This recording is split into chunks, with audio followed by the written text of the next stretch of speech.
Phantom Books Crime Good Girl Art Digest. Hi, I'm Gary Lovisi, and today we're going to look at a short series of 14 paperback original digests that were really cool crime novels. All have great good girl art covers, and they're hard-boiled, and they're really good stuff. The Phantom Books series was published from 1951 to 1952 by Hanrow Books in New York. And the one thing to remember is that this is a 14-book series, the American series. There was an Australian series also that came out in the 50s, and that Phantom Book series, which was patterned after this one and even used the same logo, went to over 300 books. So that copied and then expanded upon the American series. And this American series is began in 1951 to 52, and was only 14 books, and they're digests. And the first book in that series is number 500, Homicide Hotel by Joe Barry. Again, all of these are paperback originals, first editions. It's got an unbelievably brutal cover, guys with chloroform, and a woman tied up. Actually, this is a scene that does not appear in the novel. This is a really good hard-boiled crime novel which I've read and enjoyed. Joe Barry was Barry Lake, a author who wrote about a half a dozen or so really good hard-boiled crime stories. He wrote the Rush Henry series for Handy Books that were later reprinted in Canada by Harlequin Books. The Rush Henry series, a lot of the books are kind of like they're based on, in some way, imitating Dashiell Hammett's Red Harvest. They're really wild crime novels set in hell towns that out of control and where the crime is rampant. Homicide Hotel is an O'Mara novel by Joe Barry. This just shows you the way these books, how they looked. They had ads in the back, and that's the Phantom logo, which is on the cover of each of these books, and it appears on the Australian series. The first 4 books in the series have back cover art. Some of this is the kind of art, back cover photos. Some of these are the kind of photos that were often used by artists to base their art on. So you have that on the back cover of the first 4 books in this series. Then the other books don't have back cover photos. So that's the first book, number 500. And again, like we spoke about this before in an earlier video, publishers started off the book with the book series with not at number 1. They start off at number 10 or number 100. In this case, it was number 500. And the second book in the series is number 501, Kisses Can Kill, and that's by Donald Carey. Another hard crime novel. Back cover, again, a posed photo. Could have been a photo that was maybe used on another book cover for the basis of art by an artist. Third book in the series is Deadly Lover by Robert O. Saber. That's book number 502. Great good girl art. I don't know who did the cover art on these. I know that George Grosz did some of them. Robert O. Saber was a tough guy writer. He was actually Milton K. Ozaki. He was an Japanese-American author who wrote in the 40s and 50s. Probably one of the only ones,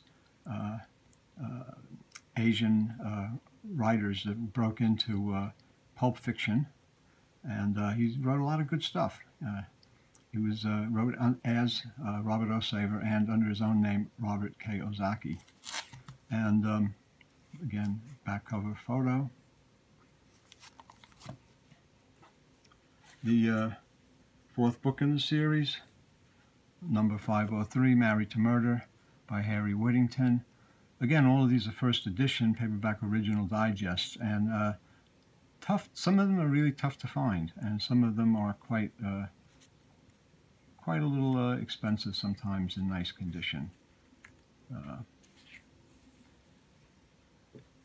The insides.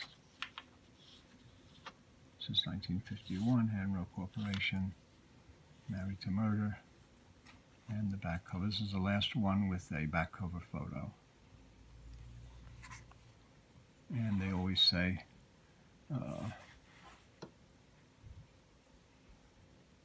especially posed by professional models. I don't know, I think that was a legal thing that they did on all these books. Whenever they used photos, they wanted to make sure that it was a professional model. I don't know why that was specifically, but I'm wondering if there's some tie-in between that and the story that happened with one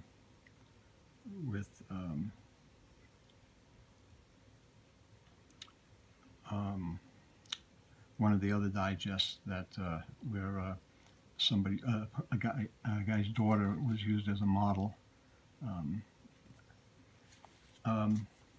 Doesn't come to me right now, but there was a story about that. It's one of the most famous digests. Reform School Girl. Yeah, Reform School Girl. Of course, how can I forget that? Reform School Girl.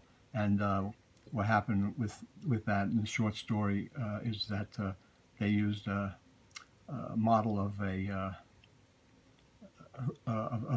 young woman who was a ice skater on the cover of the copy, Reform School Girl, and the father got really upset that his daughter was on the cover of such a sleazy kind of magazine, a paperback, and he sued. So there was that, and then that's probably why they put now on the books that it was professionally posed models.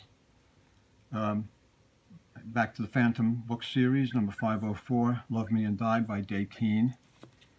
Terrific cover art, giant hand coming, squashing the lovers. These are really good reads. These are all intense, hard crime noir books. And the back cover now goes to this design, which will be on all the books, and it'll just have the title and a little bit about the book. So that's 504. Number 505, sixth book in the series, a real tough one to find, Satan's Widow, again by Harry Whittington. One of the toughest digests to find in nice shape. That's number 505. Number 506, Crime on My Hands by Carl G. Hodges. Great good girl art with a menacing figure lurking around her. Again, the back cover is the same. Now this runs this format, this design throughout the rest of the books on the back cover. Some of the books turn up a little sooner than, or a little more often than others. Love Me and Die is a tough one. Satan's Widow is impossible. Number 507, Hunt the Killer by Day Keane is a tough one to find. Another intense, brutal book. The lovers here, and they're threatened by a guy with a, I don't know what that, some kind of a grappling hook.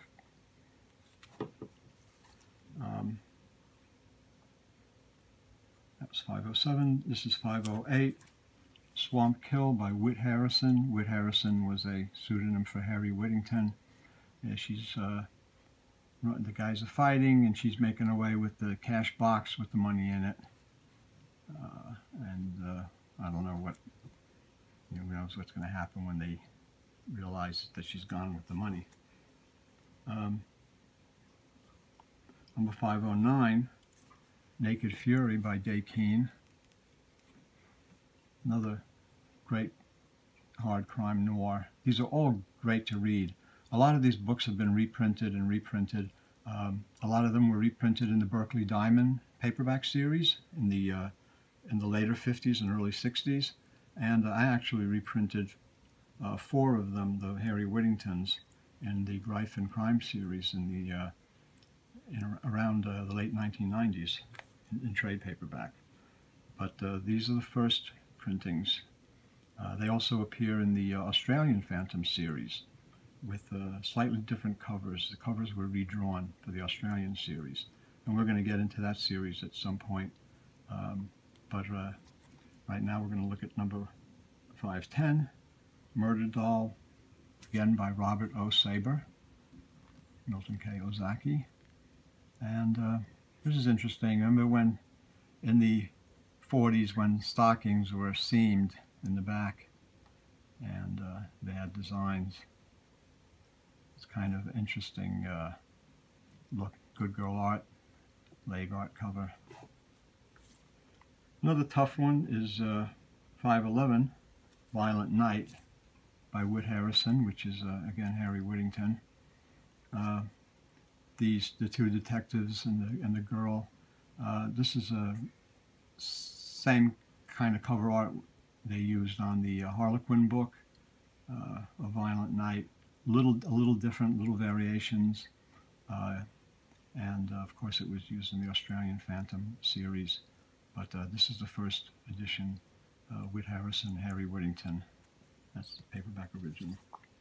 Number 512, No Way Out, again by Robert O. Saber, Milton K. Ozaki. This is a tough one. You don't see this one that often. You do see Murder Doll around. Violent Night is hard to find.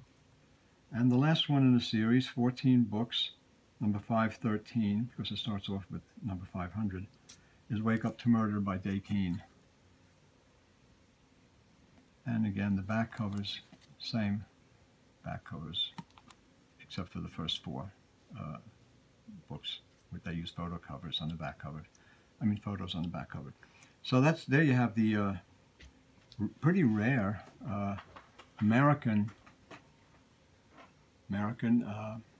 Phantom book series, Digest Crime, Good Girl Art, 14 books, all first edition paperback originals by key collectible crime authors, Harry Whittington, Day Keane, and others. And it's a really cool and tough series to complete. There's all 14 of them for you. So hope you enjoyed this look at Digest Good Girl Art crime fiction. And if you did, give us a thumbs up and a like. Subscribe to the channel. And thanks for looking. We'll see you next time.